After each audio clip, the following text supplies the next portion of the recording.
세상의 모든 물체는 고유의 냄새를 가지고 있습니다. 악취를 풍겨서 사람들에게 불쾌감과 고통을 주는 물체도 있고, 아름다운 향기로 사람들에게 기쁨과 행복을 주는 물체도 있습니다. 사람에게도 냄새가 있습니다.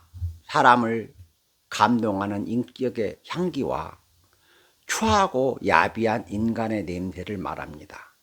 우리 사회에는 추하고 야비한 인간의 냄새를 풍기는 인간도 있고, 아름다운 인격의 향기로 사람들을 감동시키는 사람도 있습니다.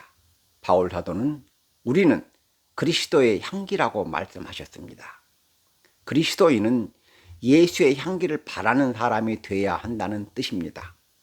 오늘은 그리스도의 향기란 제목으로 말씀을 강론하겠습니다. 성경 고린도후서 2장 14절로 17절 말씀입니다. 첫째, 그리스도인은 예수 그리스도의 향기를 바라는 사람이 되어야 합니다. 장미꽃을 꽃 중의 꽃과 꽃의 여왕이라고 합니다.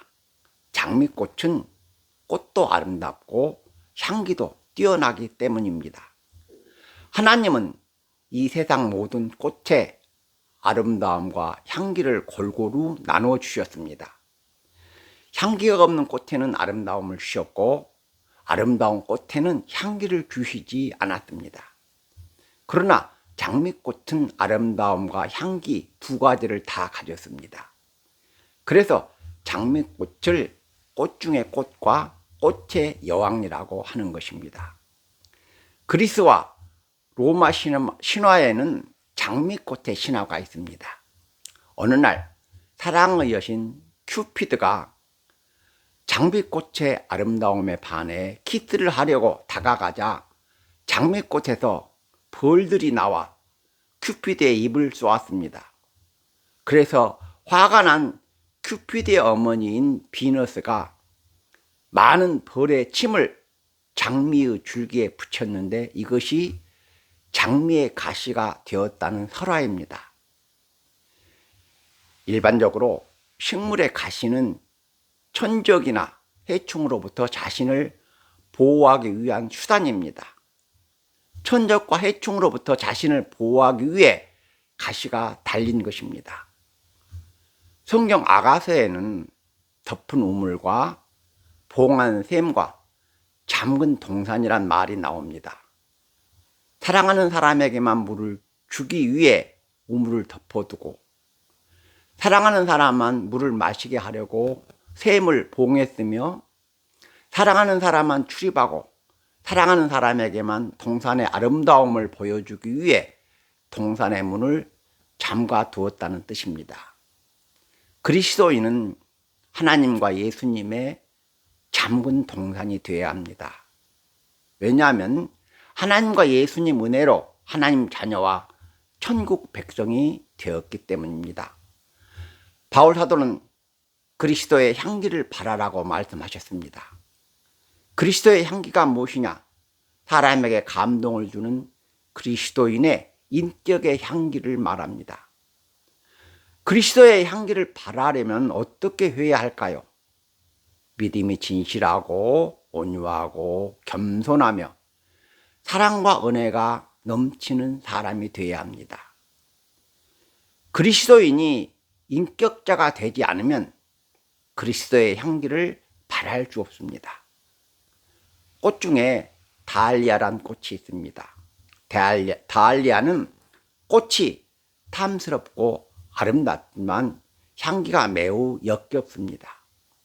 사람 중에는 장미꽃처럼 외모도 아름답고 인격의 향기도 훌륭한 사람이 있는가 하면 다알리아처럼 겉은 아름다워도 불쾌감을 주는 역겨운 사람이 있습니다. 그리스도인은 예수의 향기를 바라는 사람이 되어야 한다는 것을 기억하시기 바랍니다.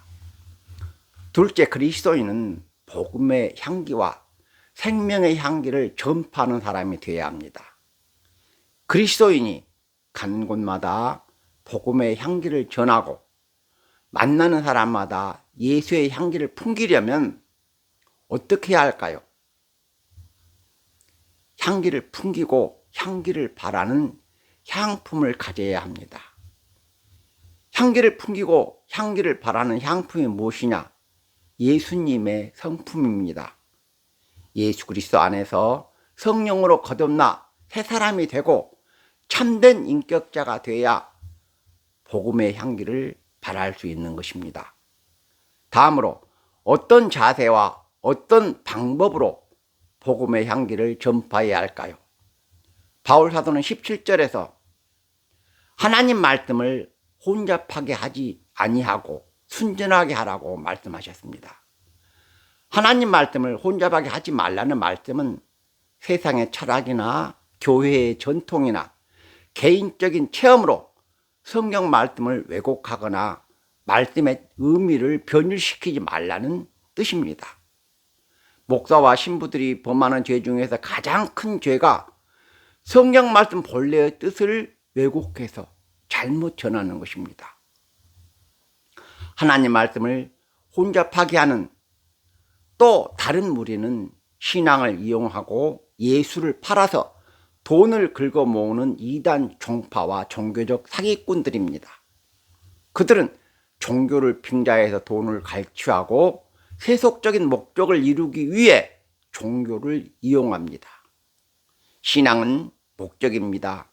신앙은 어떤 경우에도 수단이 될 수 없습니다. 그리스도인은 힘써 복음을 전파하고 복음을 가감하거나 왜곡하지 않아야 하며 세속적인 목적으로 신앙을 이용하면 안 된다는 것을 기억하시기 바랍니다. 셋째, 복음은 믿는 자에게는 생명의 향기지만 거부하는 자에게는 사망의 악취가 됩니다. 복음은 생명과 사망이라는 두 얼굴을 가지고 있습니다. 복음을 받아들이면 구원받고 천국에 들어가지만 복음을 거부하면 지옥에 떨어지기 때문입니다.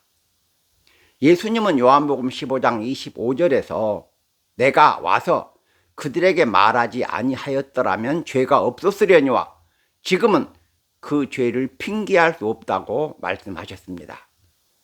복음을 거부하면 책임을 면할 수 없다는 뜻입니다. 복음은 누구에게나 동일한 내용의 메시지로 선포되지만 결과는 천국과 지옥이라는 극과 극으로 나타납니다.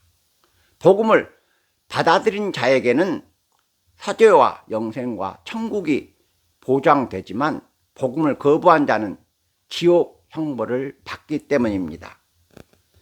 그리스도인이 시급히 해야 할 일이 무엇이냐? 사람들에게 생명의 복음을 전하는 것입니다. 하나님은 에레미야에게 내가 너를 모태에 짓기 전에 너를 알았고 네가 배에서 나오기 전에 너를 성별하였고 너를 여러 나라의 선지자로 세웠다고 말씀하셨습니다. 에레미야가 세상에 나오기도 전에 선지자로 세우셨다는 말씀입니다. 에레미야를 선지자로 세우신 하나님께서는 성도 여러분을 이 시대의 복음 전도자로 세우셨습니다. 그러므로 그리스도인은 힘써 복음을 전파해야 합니다. 나의 희생과 헌신이 없으면 그리스도의 향기를 발할 수 없습니다. 솔로몬은 여자들 중에 내 사랑은 가시나무 가운데 백합화 같다고 노래했습니다.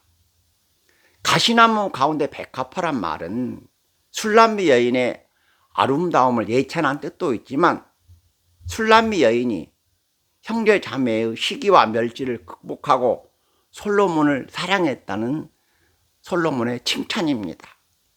백합화는 향기가 진한 꽃인데 꽃잎이 가시나무에 찔려 찢겨질 때 더욱 진한 향기를 풍긴다고 합니다. 그리스도인의 희생과 헌신이 없으면 그리스도의 향기를 발할 수 없습니다. 내가 예수를 위해 희생하고 헌신해야 그리스도의 향기를 발하고 그리스도의 향기를 풍긴다는 것을 기억하시기 바랍니다. 말씀을 맺겠습니다. 그리스도인은 예수 그리스도의 향기를 바라는 사람이 되어야 한다고 말씀드렸습니다. 그리고 그리스도인은 구원의 향기와 생명의 향기인 복음을 힘써 전파해야 한다고 말씀드렸습니다. 꽃집에 들어가면 꽃 향기가 나고 과일 가게에 들어가면 달콤한 과일 향기가 풍깁니다. 성도 여러분은 어떤 향기를 풍기고 있습니까? 가는 곳마다 만나는 사람마다 그리스도의 향기를 바라시는 성도 여러분이 되시기를 주님의 이름으로 축원합니다. 아멘.